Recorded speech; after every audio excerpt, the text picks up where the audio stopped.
So hello friends, कैसे हैं आप सब। आई होप कि सब बहुत अच्छे होंगे और अच्छे से पढ़ाई कर रहे होंगे। देखिए, इससे पहले हमने 3 ऐसे वीडियो बनाए, 3 100 डेज के चैलेंज बनाए जिन्होंने आपकी पढ़ाई में काफी हेल्प की है। और अगर आप उनको कंप्लीट करते हैं तो काफी बड़ी हेल्प करेंगे वो आपको। अगर आपका स्कोर आज मान लो अंडर 100 आ रहा है तो ये श्योर है कि अगर आप उसको फॉलो करते हैं, 100 डेज तक करते हैं, तो आपका स्कोर 150 160 तक भी जाएगा। क्योंकि 100 days challenge it's not easy task. Consistency चाहिए होगी, लगातार 100 दिन मेहनत चाहिए होगी, लगातार 100 दिन आपका काम चाहिए होगा, आप लगातार डेडिकेशन से उन चीजों करो, वो चाहिए होगा। तो आज हम बात करने वाले हैं ऐसे एक चैलेंज की जो रीजनिंग को लेके। भाई, रीजनिंग में किस तरीके से आप 100 दिन में अपना स्कोर बहुत अच्छा कर सकते हैं।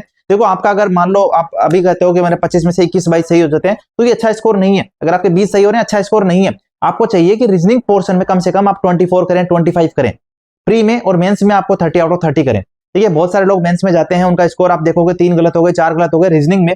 और रीजनिंग में अगर 3-4 गलत हो गए ना, आप सोचिए कितना नंबर गया। 12 नंबर गया 3 गलत होने पे, और 16 नंबर गया 4 गलत होने पे। और इतना नंबर अगर आपका रीजनिंग में कट गया मेंस में, तो आपकी ड्रीम पोस्ट, आपका जो गोल है, जो एग्जाम है, वो कभी नहीं हो पाएगा। तो ये वीडियो सुनिए, 100 डेज में आपका स्कोर जरूर बढ़ेगा अगर आप कंसिस्टेंसी के साथ 100 डेज तक ये चीज करते हैं। तो क्या है वो, लेकिन सबसे पहले आपको पता होना चाहिए कि बहुत ऐसे छोटे छोटे टॉपिक्स हैं रीजनिंग में जिनको ज्यादा पढ़ने की नीड नहीं है, जिनको ज्यादा प्रैक्टिस करने की नीड नहीं है, जिनके ज्यादा पीवाईक्यूज लगाने की नीड नहीं है। ऐसे टॉपिक्स के अगर मैं नाम लूं तो वाटर इमेज आता है, मिरर इमेज आता है, पेपर फोल्डिंग, पेपर कटिंग आता है, फिगर कंप्लीशन आता है, एनालॉजी और क्लासिफिकेशन के जो इमेज वाले क्वेश्चन आते हैं कि भाई कौन सी अलग है, कौन सी सेम है, सिमिलियर है। तो ऐसे वाले कई सारे ऐसे टॉपिक है छोटे मोटे जिनको पढ़ने की कोई बड़ी नीड नहीं है, जिनको पीवाईक्यूज करने की उतनी बड़ी नीड नहीं है। तो मैं आपको पहले 10 दिन में क्या करो, उन्हीं टॉपिक्स को टारगेट करो कि आप फिगर कंप्लीशन कर लें। जो एक आता है ना शेप वाले कि भाई इससे अगली शेप क्या होगी, वो आप देख लें। तो ऐसे क्वेश्चन सीरीज, एनालॉजी, क्लासिफिकेशन के इमेज वाले question, figure completion, water image, जो मैंने बाकी टॉपिक्स बताए, वो पहले 10 दिन में आप उनको कंप्लीट कर लें, उनको देख ले भाई कैसे क्या होता है। उससे ही आपके 10 क्वेश्चन तो ऑलमोस्ट सही होने लग जाएंगे रीजनिंग में। बहुत ईजी टास्क है। पहला 10 दिन बहुत ईजी टास्क है कि आप 10 दिन में आपने वो सारे टॉपिक कर दिए जो बहुत ईजी थे, और आपने उनमें स्कोर करना स्टार्ट कर दिया। अब उसके बाद आते हैं बाकी टॉपिक्स, और उनके मैं नाम लूं अगर, तो सीरीज हो गया, क्लासिफिकेशन हो गया, एनालॉजी हो गया, कोडिंग डिकोडिंग हो गया, आपके पास मिसिंग नंबर हो गया, then syllogism and statement based question हो गए, ब्लड रिलेशन हो गया, डाइस हो गया, एंड इसी तरीके से ब्लड रिलेशन वाला जो टॉपिक मैंने नाम बताया वो है, और डिस्टेंस एंड डायरेक्शन वाला टॉपिक हो गया, एंड रैंकिंग हो गया।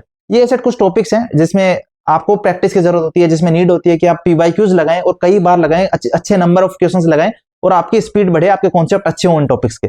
तो इन टॉपिक्स को क्या करना है आपको, बाकी 90 डेज में इन्हें टारगेट करना है। ठीक है, अब कैसे क्या करना है, तो देखो आपको टारगेट रखना है कि आप डेली 60 क्वेश्चन करो। डेली 60 क्वेश्चन करें, 60 क्वेश्चन अगर आप करते हो तो आपके 90 डेज में होते हैं 5400 क्वेश्चन होते हैं।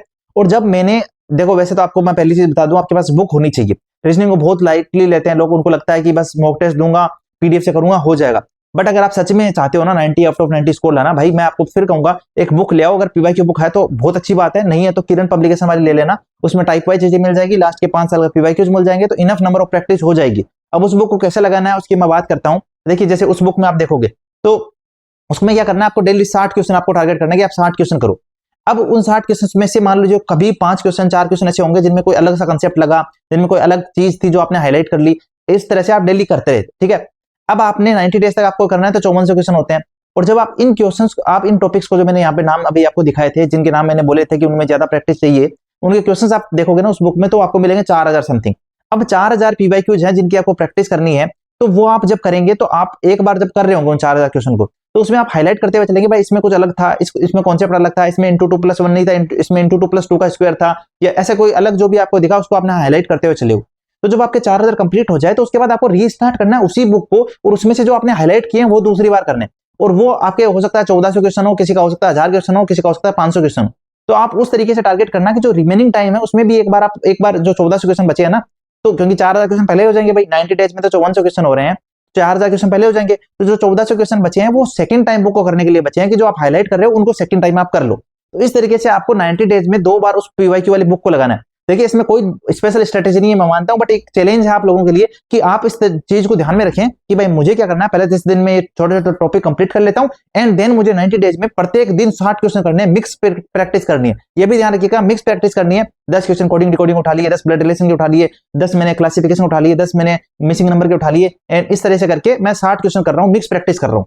और अगर आप ये करते हैं, और जैसे मान लो आपका कोई टॉपिक कंप्लीट हो गया, आप मिक्स प्रैक्टिस करते करते मिसिंग नंबर कंप्लीट हो गया, तो आपने वहां पे क्या जोड़ लिया, डाइस वाला टॉपिक जोड़ लिया, आपने बीच में क्या जोड़ लिया, कैलेंडर वाला टॉपिक जोड़ लिया। तो इस तरीके से आपको अपनी प्रैक्टिस को आगे बढ़ाना है। ये मैं प्रॉमिस करता हूं, मतलब मुझे अपना लगता है यार, इतना विश्वास है मुझे इस वे पे जो आपको बता रहा हूँ कि अगर आप ये करते हो तो आपका हो नहीं सकता कि रीजनिंग में स्कोर कम आए, क्योंकि आपके पास कॉन्फिडेंस होगा, आपकी पीवाई की बुक लगाई हुई होगी, आपको जितने भी इजी टॉपिक थे उनके क्वेश्चन तो सही हो ही रहे हैं, बट अगर इनकी आप लगातार 90 दिन तक प्रैक्टिस करते रहे, इन टॉपिक्स की मिसिंग नंबर सीरीज एनालॉजी तुरंत हिट होगा। जब आप मॉक टेस्ट देंगे तुरंत हिट होगा, इसमें आंसर ये होना चाहिए, जब आप एग्जाम में जाएंगे तुरंत हिट होगा। बट अब होता क्या है, हम में से बहुत सारे लोग ऐसे हैं जो क्या करते हैं, बस मॉक टेस्ट से रीजनिंग लगाते हैं, क्विज से लगाते हैं, उनको लगता है बस इससे हो जाना चाहिए, एग्जाम में जाते हैं वो चीज हिट नहीं होती, भाई इसमें क्या आना चाहिए, सीरीज वाले में इसमें क्या आएगा, मिसिंग नंबर में इसमें क्या आएगा, एंड वो क्या कहते हैं फिर ये लक था, मेरा तो लक खराब था मुझे हिट नहीं हुआ। वो लक खराब नहीं था भाई, वो तेरी मेहनत खराब थी। अगर तू वहां पे मिसिंग नंबर के 500 300 400 पीवाईक्यू लगा के जाता, कोडिंग रिकॉर्डिंग के 500 पीवाईक्यू लगा के जाता, क्लासिफिकेशन के 500 पीवाईक्यू लगा के जाता और एनालॉजी के 800 पीवाईक्यू लगा के जाता, तो वहां पे किस्मत नहीं होती, वहां पे तेरी मेहनत होती। तो मेरे भाई इस बार आपको ही कम से कम ये नहीं कहना है, ये नहीं सोचना है और अंधभक्ति नहीं करनी है कि लोग कहते हैं, टॉपर्स कहते हैं कि बस आप तो क्विज टेस्ट लगा लो, मॉक टेस्ट उनका अलग लेवल होगा बट आपका नहीं होगा, मेरा नहीं होगा, है ना। तो हम लोगों को प्रैक्टिस करनी है, पीवाईक्यू बुक जरूर ले आओ, कोई भी ले आओ बट ले आओ एंड उससे मेहनत करो, डेली 60 क्वेश्चन प्रैक्टिस करो 90 डेज में। पहले 10 दिन में टारगेट करना कि छोटे छोटे टॉपिक कंप्लीट हो जाए, ताकि कम से कम यहां से कॉन्फिडेंस आए कि हाँ 10 क्वेश्चन तो मेरे सही हो रहे हैं, मुझे बाकी 15 टारगेट करने। तो अगर आप बिगिनर भी हो तो आज से स्टार्ट करना है, तो इस तरीके से आप 100 दिन में सब कुछ कर सकते हो। रीजनिंग इतना बड़ा सब्जेक्ट नहीं है बट इतना सा सब्जेक्ट है, उसको अगर आप सही तरीके से नहीं करोगे तो वहां भी 3-4 क्वेश्चन गलत होना बहुत बड़ी गलती हो जाएगी। तो प्लीज इस बार रीजनिंग में अच्छा स्कोर करना है तो थोड़ा सा ध्यान रखिएगा और मेहनत करिएगा। आगे इसी तरह मिलते रहेंगे और ये 100 डेज का चैलेंज अगर आप एक्सेप्ट करते हैं तो जरूर कमेंट सेक्शन में बताइएगा एंड जरूर एक्सेप्ट कर लो। 100 डेज अपने आप को चैलेंज दो कि मुझे इन 100 डेज में अपने रीजनिंग को बदलना है।